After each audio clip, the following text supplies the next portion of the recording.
Good evening students. Board exams की date sheet आ गई है सीबीएसई के लिए और मैं क्विकली इस वाले वीडियो में एक नजरिया आप लोग के लिए कवर करना चाहता था जिससे आप लोग ये समझ पाए कि बोर्ड्स और नीट 2024 को साथ में कैसे मैनेज करें।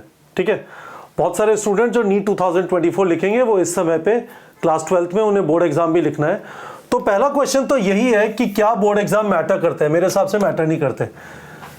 सिर्फ इस सेंस में जरूर मैटर करते हैं कि यदि आपको गवर्नमेंट मेडिकल कॉलेज या नीट के लिए एलिजिबल होना है, रादर काउंसलिंग के लिए एलिजिबल होना है, तो यदि आप जनरल कैटेगरी के हैं और ईडब्ल्यूएस के हैं तो एग्रीगेट फिजिक्स केमिस्ट्री बायो में आपको 50% चाहिए। और यदि आप ईडब्ल्यूएस या जनरल कैटेगरी से नहीं, ओबीसी एससी एसटी से हैं तो 40% चाहिए। यही वाला क्राइटेरिया एम्स के अंदर 60% है।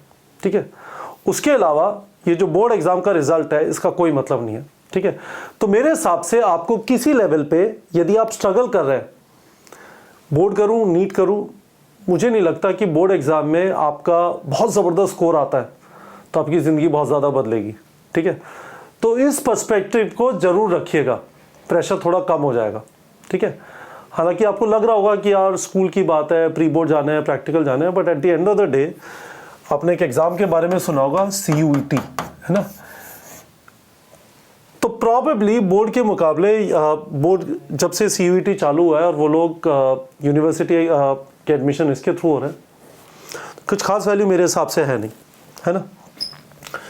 तो जब मैनेज करना है तो this is very important, this is not so important, तो अपना टाइम उस तरह से दीजिएगा। दूसरी चीज, इस बार बोर्ड एग्जाम्स 2 बार नहीं होंगे। ठीक है, तो मैं ये वाली खबर को पीछे मिस कर गया था, तो पेरेंट्स में बड़ा कंफ्यूजन था। तो ये 18 अक्टूबर की खबर है जिसके अंदर ये हमारे एजुकेशन मिनिस्टर धर्मेंद्र प्रधान जी, इन्होंने कंफर्म किया कि भाई ये सारा जो काम है 2024-2025 सेशन से होगा। इसका मतलब ये नीट इसका मतलब बोर्ड 2024 से नहीं होगा, बोर्ड 2025 से होगा।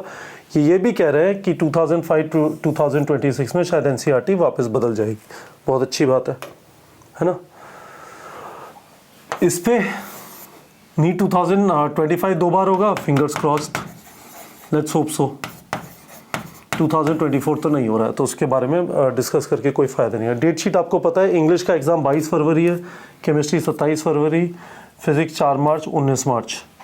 मैं ये नहीं कह रहा कि आप एग्ज़ाम देने नहीं जाएंगे, पर मैं आपको ये चीज़ बताने की कोशिश कर रहा हूँ कि एक बिल्कुल सिंपल पर्सपेक्टिव रखिए when you have to decide कि मैनेज कैसे करूँ।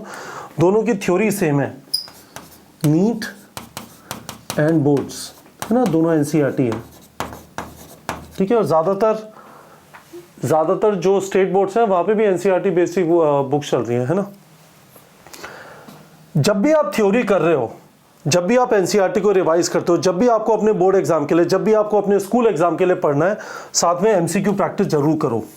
आपके पास एक सिंपल सा साधन अवेलेबल है, टारगेट बैच। कोई किताब विताब इधर उधर घुमाने की जरूरत नहीं है, सीधा उठाया, जो भी चीज़ आपने पढ़ी, आपने सब्जेक्टिव क्वेश्चन प्रैक्टिस किए, MCQ प्रैक्टिस जरूर करो। DPP जनरेट कर लो, रेकमेंडेड MCQ से कर लो, है ना, सब साधन अवेलेबल हैं। PYQs कर लो, है ना। बैक एक्सरसाइज कर रहे हो तो बैक एक्सरसाइज के MCQs है वो कर लो। ठीक है, पर गाइस भूलना मत, बोर्ड रिजल्ट्स बियॉन्ड एलिजिबिलिटी कोई वैल्यू नहीं है। नीट की बड़ी वैल्यू है, डिसाइड करेगा आपके अगले 40 साल क्या आप डॉक्टर बन के अपना करियर लगाएंगे या कुछ और करेंगे। और इस चीज़ का ध्यान रखिए, जब भी आप थ्योरी कर रहे हैं तो MCQ प्रैक्टिस जरूर करें। और दूसरी चीज़, please to the extent possible, मैं मानता हूं आप लोग के ऊपर प्रेशर होगा, मैं मानता हूं टाइम कम होगा, to the extent possible mock test miss नहीं करना है। हम हर हफ्ते आपके टेस्ट कराएंगे, अब से लेके नीट एग्जाम तक। अप्रैल में हर हफ्ते 2 टेस्ट होंगे। आप कोशिश करिए कि टेस्ट मिस ना करें। आप ये कोशिश करिए कि जो टेस्ट का सिलेबस आ रहा है उसी टाइम पे उन वाले चैप्टर से रिलेटेड, यदि वो 12th के चैप्टर्स हैं, सब्जेक्टिव क्वेश्चंस भी कर ले जाए, पर MCQ प्रैक्टिस अपनी छूटे ना। मैं बस आपसे यही बोलूंगा। आप इसके अलावा कुछ मेरे से जानना चाहेंगे, मेरे से पूछ सकते हैं, पर मैं आपको ये चीज वापस बता देना चाहता हूं, board exam, NEET exam, not much value, lot of value. इसके हिसाब से अपना टाइम दीजिए। मैं ये नहीं बोल रहा कि आप फेल हो जाइए, एलिजिबिलिटी क्राइटेरिया फिर भी है, बट बियॉन्ड एलिजिबिलिटी मेरे हिसाब से बोर्ड की जुक वैल्यू है, 0। They don't contribute anything in advancing your career. इस हिसाब से अपना टाइम डिस्ट्रीब्यूट करेगा। होपफुली स्टूडेंट्स आप लोग को क्लियर हो गया होगा।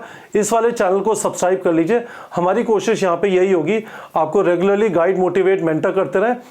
इधर उधर की बकवास ना करें, आपको एग्जैक्टली बताएं क्या करो क्या ना करो और आप उस एडवाइस को फॉलो कर पाए। ठीक है बच्चों।